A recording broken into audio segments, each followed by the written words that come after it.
Well, folks, this next story should be a much bigger story than it is. When I heard this news, I said, holy crap. For all the things that we see happening out in the open with the Trump administration, the one thing you have to ask yourself is, if we're seeing all of this out in the open, what's happening behind closed doors and what's being covered up behind closed doors that we have no idea about? This story came out. It should be getting more attention. So I'm going to be going over and reading this one to you now from the New York Times. I have never had a good feeling about Trump's border czar, Tom Homan. There's something about that dude. He just comes off to me like a guy that would be in a Goodfellas movie, or like the bad guy on a crime show, that when he comes on to the show, that's the moment you're like, oh, that guy again. That's what he reminds me of. And when I heard this story, I said, holy crap, this is like Spiro Agnew all over again. And so he was Nixon's vice president. I highly recommend, if you've never listened to Bagman by Rachel Maddow, go out of your way to find that podcast, because it truly is like almost prophetic as to what's going on today. She really did a great job on that podcast. And if you go back and listen to it, you'll kind of realize that Spiro Agnew, Nixon's vice president, was kind of like the godfather of MAGA in a whole lot of ways. A lot of people think it was Nixon, but Agnew was something else. But we're going to be reading this article here from the New York Times, who recently Trump's lawsuit was dismissed, and we hope it stays that way. But Trump's Justice Department closed an investigation into Tom Homan for accepting bag of cash. Mr. Homan came under scrutiny after he was said to be recorded last year making $50,000 in cash, taking $50,000 in cash from undercover FBI agents.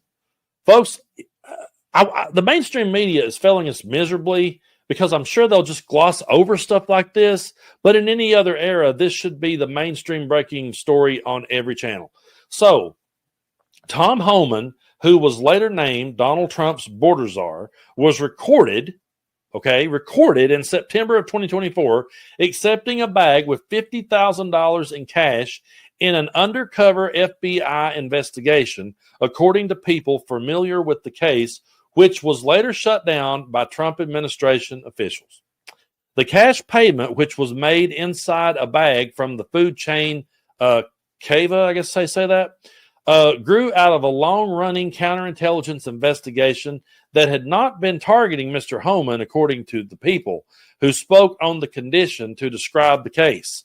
Mr. Homan's encounter with the undercover agents, recorded on audio tape, led him to being investigated for potential bribery and other crimes after he apparently took the money and agreed to help the agents, who were posing as businessmen, secure government contracts related to border security, the people said. After Trump took office this year, Justice Department officials shut down the case because of doubts about whether prosecutors could prove to a jury that Homan had agreed to do any specific acts in exchange for the money, and because he had not held an official government position at the time of the meeting with the undercover agents, the people added. One familiar person with the case said the evidence gathered had not met all the necessary elements of relevant federal crimes, while another contended that the case was effectively ended prematurely before such additional evidence could be gathered. Justice Department officials ultimately decided that the evidence against Homan was insufficient to support charges of wire fraud, bribery, or conspiracy, the people said. Emil Bove III, a former Justice Department official and one-time personal attorney for Donald Trump, who's now a federal appeals court judge, expressed skepticism about the case as early as February, one person said. The existence of the investigation was reported earlier by MSNBC. Now, it remains unclear whether the investigation into Homan would have been dropped regardless of which party controlled the White House, given recent Supreme Court rulings, a high bar for what constitutes a bribe or other corrupt act. But the revelation about the inquiry and decision to shut it down comes amid broader fights over degree of control Trump holds over how the Justice Department handles criminal cases, particularly those related to perceived enemies. The episode raises questions about whether the administration has sought to shield one of its own officials from legal consequences. Well, it absolutely does raise that question.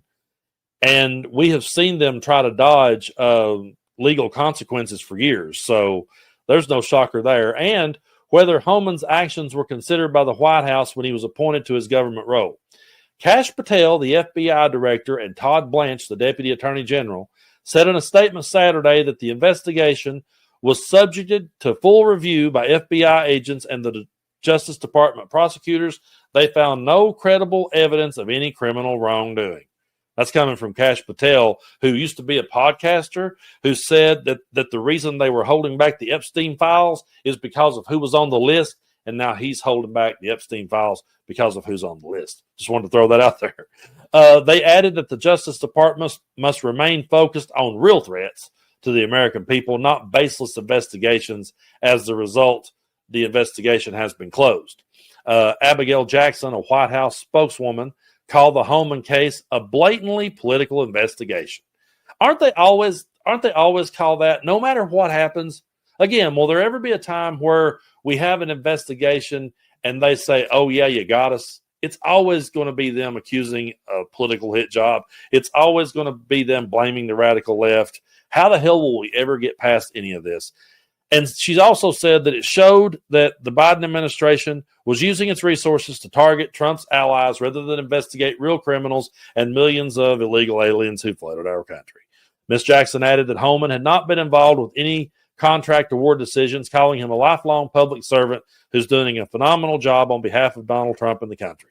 Homan did not respond for requests for comment. He told the New York Times earlier this year he would not get involved with specific contract decisions. In the first Trump administration, Homan served as the acting head of ICE, and after leaving government, he emerged as a vocal critic of the Biden administration's policies in his role as a paid contributor on Fox News. He founded an organization called Border 9/11 Foundation, whose mission was to educate Americans on what it means to have secure, well-managed border and why it matters. He also opened a consulting business that had worked for companies seeking immigration-related contracts, including those poised to benefit from Trump's policies, the Times reported in January.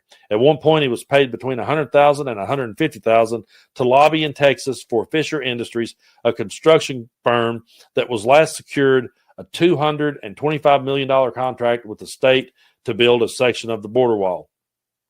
Homan made it clear that he planned to rejoin Trump if in government if he were to be reelected. I promised Donald Trump, he announced, that if he goes back, I will go back, he wrote in November of 2023, and I'm going to run the biggest deportation operation this country has ever seen. He was drawn into the FBI case after a target of investigation suggested in 2023 on his own initiative that paid $1 million payment to Homan could lead to lucrative federal contracts to border security work, according to people familiar with the matter. I'll go ahead and stop the article right there. But again, I'll just kind of end where I started. For everything that we're seeing happening in the mainstream news, the things that makes it to our ears that we actually hear about, those are one thing. But folks, how much stuff is happening behind closed doors? Hate to pull the whataboutisms, but we know for a fact that if this was anyone in any way, shape, or form who was on audio taking a bribe, either way, slice it as taking a bribe, regardless.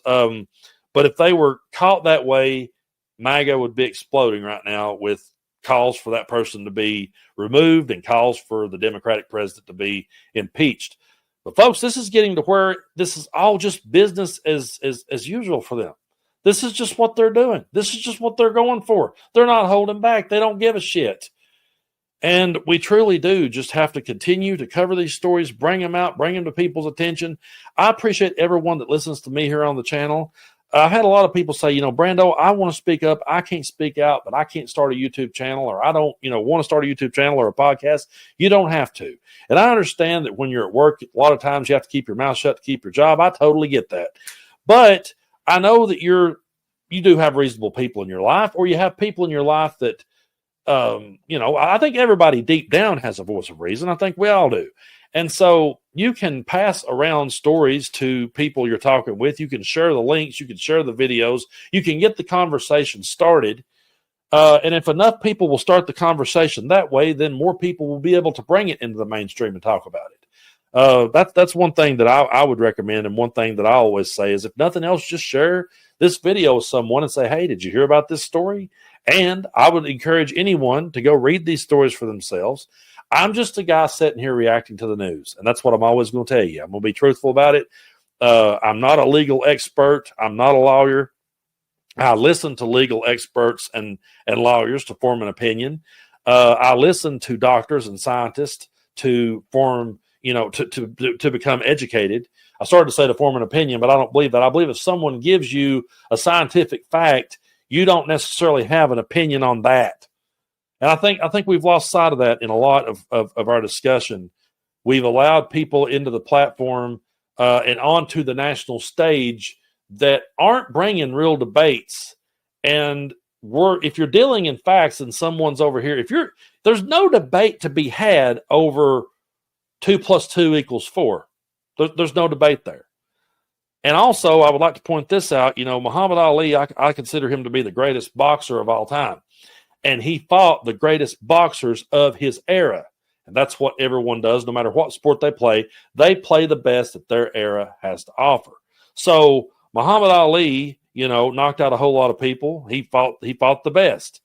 But if someone had have showed up at one of his fights and said, hey, I'm a rooster. I fight roosters in Harlan, Kentucky, and I want to get in there and I want to fight Muhammad Ali, they'd have said, dude, you fight roosters, okay? You're not a boxer. You don't belong on this stage, because that's not what we're doing here. What you're doing is inhumane. What you're doing is disgusting. And just because you stand back and watch a roosters fight does not mean that you should be allowed to get in the ring with Muhammad Ali. That's how I look at it. When people says to me, why ain't you had that guy on your podcast? The same reason why Muhammad Ali wouldn't fight a man who fought roosters. That's why. That's the simplest way that I can point it out to you. I know that may be one of the most ridiculous analogies I've ever made, one of the most over-the-top ones I've ever made, but I learned that from Uncle Brad. He used to make like some of the most extreme analogies I have ever heard that sometimes would have me gut laughing. I would be gut laughing at his analogies, like, God, that's freaking funny, but it was true. And remember that the next time someone says, why don't you talk to that guy? Well, if that guy's over there saying 2 + 2 = 78, don't waste your time. Okay? Tell him 2 + 2 = 4. Show him how 2 + 2 = 4. And if he sticks both fingers in his ears and screams, la, la, la, la, la, walk away from it. Don't sit there and engage in it any longer. You're not doing yourself or anyone any favors. That's just my take. But again, if all this stuff is happening out of the open, how many more stories like this Tom Homan story has been shut down before it even made it to our ears?